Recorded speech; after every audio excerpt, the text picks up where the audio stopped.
Hey, welcome back to my channel. In this video, I'm gonna talk about top 5 best AV receivers. Starting at number 5. Marantz NR1711. Marantz hasn't changed the look of its half-height lifestyle NR AVR range for the best part of a decade, but we're good with that because beneath the hood, there's been constant evolution. The sonic signature is largely unchanged and it has a warm sound, rather than clinically precise. It's perhaps a fraction less musical than some of its siblings further up the chain, but it's undeniably fun to listen to. You can run a 5.1.2 Atmos setup with a uniform 50W delivered across all 7 channels. There are 6 HDMI inputs, one labeled 8K, which supports 4K/120 FPS and 8K 60Hz. There's only one HDMI output though, but the feature niceties include HEOS multi-room and AirPlay 2.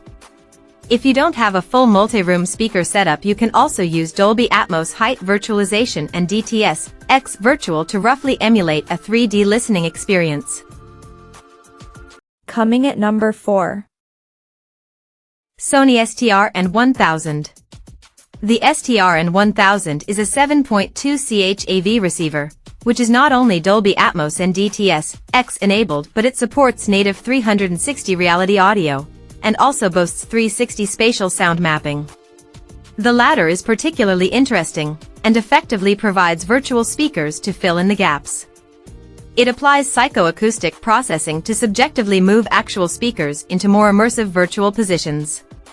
It can be applied to stereo sources to create a surprisingly convincing multi-channel effect, and overlaid on native immersive audio formats like Dolby Atmos, to virtually enhance the soundstage. Sony quotes a power output of 2x120W into 6 ohms, or roughly 85W per channel. It's not a volume monster, but will suffice in a typically living room or studio apartment. It's an exciting listen, with smooth sonic steerage of objects and real sense of drama. It sounds bigger than its power specification implies, and handles blockbusters with authority. Just take care with the setup. At number 3. Marantz Cinema 50. The Marantz Cinema 50 is one of the most future-proof home theater amps we've seen. The connectivity on offer is truly impressive with 8K and 4K at 120Hz support, 6 HDMI inputs plus 3 outputs, and an impressive auto-calibration system. Format support is extensive with Dolby Atmos, DTS-X and Auro 3D capable, as well as Sony's 360 reality audio. It's also IMAX Enhanced certified, which could come into its own when Disney Plus starts streaming IMAX audio mixes. If you're looking for an AV amp that can deliver massive dynamics, with whip-crack fast transients and a fearsome bass extension, the Cinema 50 doesn't disappoint. It's a tremendously exciting listen and steers gunfire shootouts beautifully, with effortless panning, and even at high volume there's no hint of strain. It does music well too. Marantz's lauded HDAM amplification circuitry is warm and melodious. In 2-channel mode, we'd say the Cinema 50 is comparable to a high-quality mid-range stereo amp, and with strong format support is as future-proof as they come right now. Number 2 of my list. Denon AVR X2700H. Denon's AVR X2700H provides an affordable jumping-on point for the brand's 2021 X Series AV receivers. The price tag hints at budget components, but in a smaller viewing room, rather than a cavernous theater, it defies expectations. In our listening tests, it gave a punchy delivery and has no problem with action-orientated soundtracks, plus it's nuanced enough to portray subtle ambience too.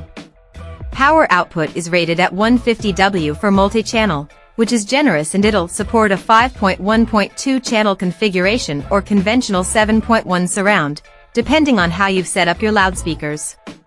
There's also 8K support, albeit via a single HDMI 2.1 input. And number 1. Denon AVR X4700H. A sonic tour de force, the X4700H is a jaw-dropping AV receiver with a class-leading specification for movies and gaming. HDMI provision covers 8 inputs, one of which is designated 8K. Generously, there are 3 outputs, with eARC support. Advanced Odyssey calibration is very effective, sounding great in our testing room, and once optimized should give equally stunning results in pretty much any listening room. The X4700H is fantastically dynamic, able to cope with dramatic transients like a boss. Bass is tight and there's a superbly articulate upper mid-range. Unfortunately, it does suffer from an HDMI 2.1 bug when connected to the Xbox Series X, but you can order a device which fixes it. More on this below. Check out this video description for latest price and more informations. Thank you for watching this video. Please subscribe and stay tuned.